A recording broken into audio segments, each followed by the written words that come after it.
This is Getting On with Life, Biblical Wisdom for Successful Christian Living, and this session is Keep It Fresh. Many years ago, I assisted Wayne, a young husband who was being treated badly by his wife.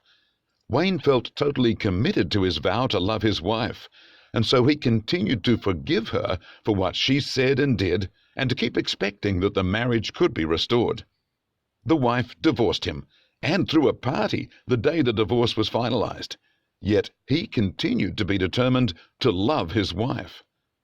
At the time, reflecting on what Wayne was going through, I gained a fresh insight into what commitment can be like. It's easy to volunteer for something on the spur of the moment, or to feel good about something when all is rosy. But when things get tough, many people drop out. A friend of mine told me yesterday of his daughter doing a rather challenging Paramedic course.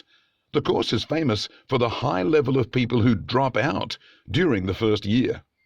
That kind of dropping off is often the case, especially in challenging circumstances.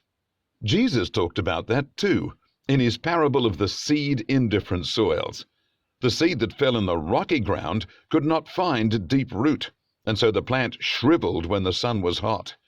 Jesus explained that people without depth will get excited at first, but will fail when they face difficulties. In Luke 8:13, Jesus said, "Seed among the rocks are those who, when they hear the word, receive it with joy.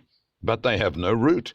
They believe for a while, and in time of testing, fall away." People who can stick with their word and their commitments in the face of challenges are rare and honorable. This is the way we are meant to be in all aspects of our life.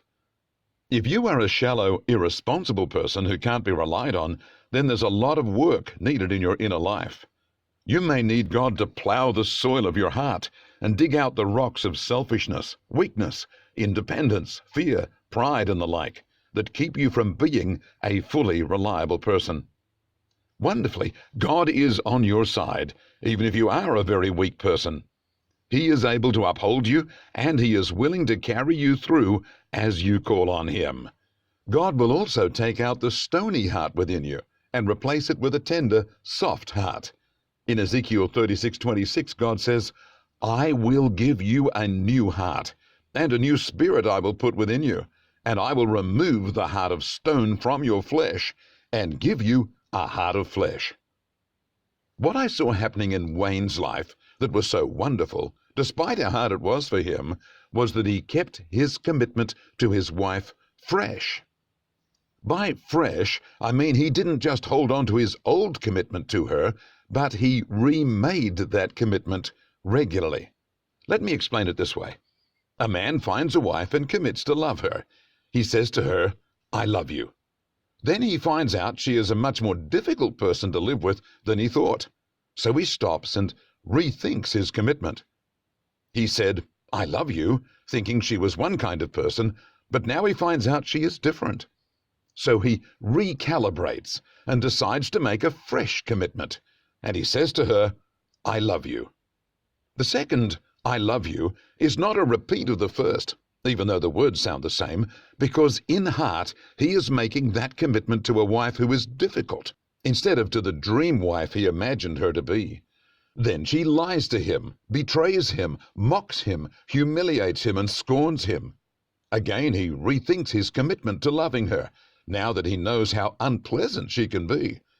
Drawing a deep breath and making inner resolve to love his wife, despite how horribly she treats him, he says, "I love you."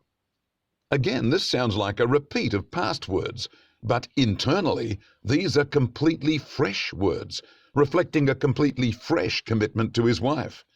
This time he's saying, "I love you despite how horribly you treat me." The wife then goes on and has an affair, hoping to drive away her husband. This hurts the man deeply, so he has to once again rethink his commitment to her. He deals with his internal hurt and shame and decides that despite her actions, he is still committed to loving her. So once again he says, "I love you." But this time, the words express a brand new, fresh, and even deeper commitment on his part. The wife might rebuff him and say, "Stop saying the same old thing over and over again." But he could reply, "I'm not saying the same thing. Every time I say, 'I love you,' it's a fresh commitment, a freshly deeper declaration of my will to continue to love you despite how severely you oppose me." I want to take that principle, the idea of keeping things fresh as we face new depths of challenge and growth, and encourage you to apply it widely in your life. Do you love your spouse, your children, and your extended family? Have they hurt and disappointed you? Can you recognize the challenges that now exist in your relationships and make the choice to love them afresh? Loving them and forgiving them and wanting the best for them despite how they disappoint, hurt, and offend you? How would it be if today you were to refresh all your relationships, recalibrating them, getting back to manufacturer's settings, applying God's grace, wiping away all the negatives because you made a fresh commitment to them? What about your walk with God? Have you gone cold on your walk with Him? Have you become offended because God asked hard things of you or didn't rescue you in some situation where you felt He should? Have you withheld praise and adoration and gotten on with other things in your life? Have you gone cold on prayer and reading God's Word? Have you given up going to church and connecting with God's people? It's time to make things fresh again.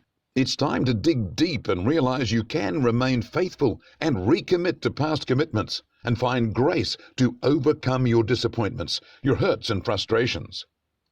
You can put aside your selfishness and love and bless people and love and serve God with all the joy and excitement you've ever known by making fresh commitment from deep within.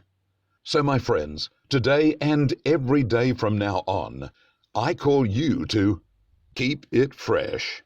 God bless you.